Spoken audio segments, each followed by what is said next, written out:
Hi everyone, it's me Darlene. I am back with this diagonal rag quilt that we are doing, a 1 hour rag quilt.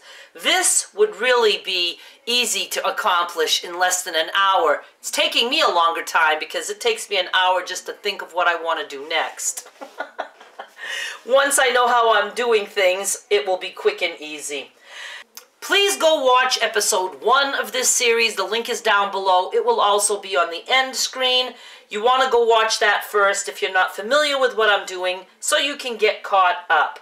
I left off when I was about to make the diagonals on the second half of my quilt. I did that and then I discovered something funky. And this is where I wasn't sure how the diagonal was going to affect the shape of the quilt. This is what it has done, and it totally makes sense to me. First, let me show you like this way. Every time we sewed here, see how it's going to be jagged? Like this piece is more narrow, then the next piece is more narrow. There's like steps. That's fine and dandy if you wanted to have the quilt, you know, be like point to point and look at it that way. But normally we want a quilt to have even sides, and you can see that this does not have even sides. So it's like this, and then here, and then here, and it does that on all 4 sides of the quilt. So I have 2 choices. Well, actually, we have 3 choices. We could leave it exactly as it is. Some people probably think it's cool to have jagged edges.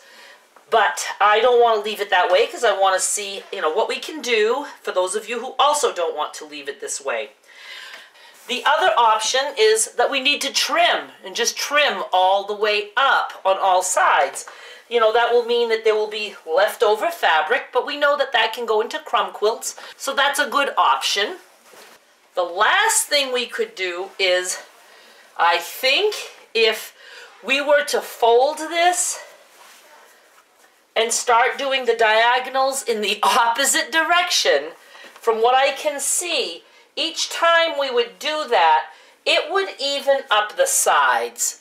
But I wasn't planning on doing that, so I'm not going to do that. I'm going to trim. But if I like the way this rags and the way it comes out, we could do one that way, where we do the diagonal in both directions, and then when the little quilt is laying flat, you'd actually have like diamond patterns. I think that would be super cool. But for today, we're just going to trim. And I'm not going to be overly fussy as to how I do that. Let's see. I'm going to fold this way so my flat sides are touching. You know what? I'm not folding it all because it gets confusing. I am just going to eyeball this and I'm just going to cut down. And you cut whatever way you're comfortable cutting. I'm pretty comfortable at cutting this way. And I'm just going to, let's see, start like right here. So I'm just going to cut all the way down. Alright, so I have one side all evened up. That wasn't hard at all. Let me do one other side. Okay, 2 sides done. 3 sides done. Let's see, even that out a little tiny bit. Obviously, it's easier if you can start cutting on the smaller end and then just keep cutting straight. But the way I had it turned, I didn't have the room to do that. Then you notice how I absolutely am not paranoid about how I'm cutting. And it's not that I'm good at cutting. It's just that it doesn't matter. I can't wait to work on my crumbs later. All we have left to do is to sew about 1 inch in all the way around. And I'm actually not taking you to the sewing machine for that. You'll be okay without me. Just 1 inch in all the way around, then we'll start snipping. And I am done. I went around just once, but remember that you can go around twice, like go inside your line about another 1/4 inch, and it really does look cool. Do remember that the thread color will show on the back, so be prepared to either match or to contrast. But it looks nice with the double line.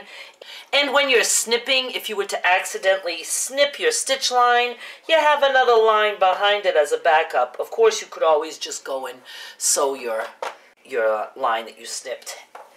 I am absolutely sure that I could do this in an hour, snipping and everything, because there is not much snipping at all on a little quilt like this, and we only did the ragging in one direction, so this is super cool. I will just show you here, because I don't have my other camera set up. I will be snipping all around the border.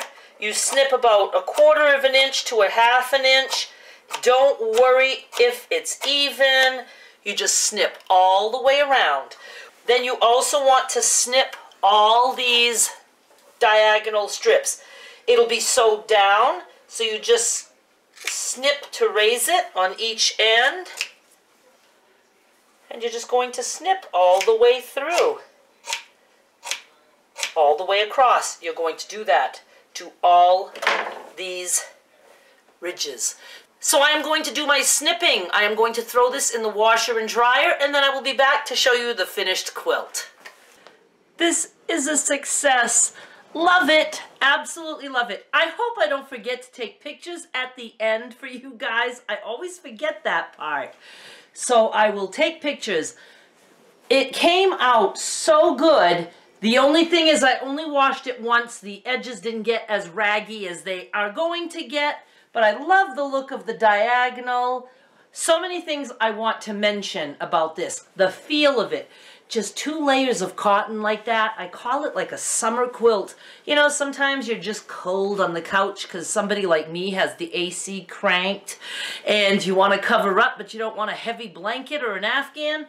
This is perfect. This is also nice for your pets. Makes a nice lap quilt. Again, it doesn't always have to be yarn or something heavy. Something light can work really good. Just think of how cool you could make this by like using big bold prints or really funky geometrics. I just think it would be so awesome. Or if you could find a striped fabric that's striped on the diagonal, that would look kind of cool. You could just work that in. I love to take prints that you can use as like a cheater quilt. You make it look complicated when it wasn't complicated at all. Now, I do want to say, if you're thinking about making a big quilt, first of all, for the diagonal to work, it has to be square, because rectangle, you're not going to be able to go across. Well, you could, but it would be weird. What I would suggest is you make some about this size or even a little bit smaller. Do not snip around. Make yourself like 4 big blocks like this. Sew those together rag style, and then you have a nice big quilt. How easy is that?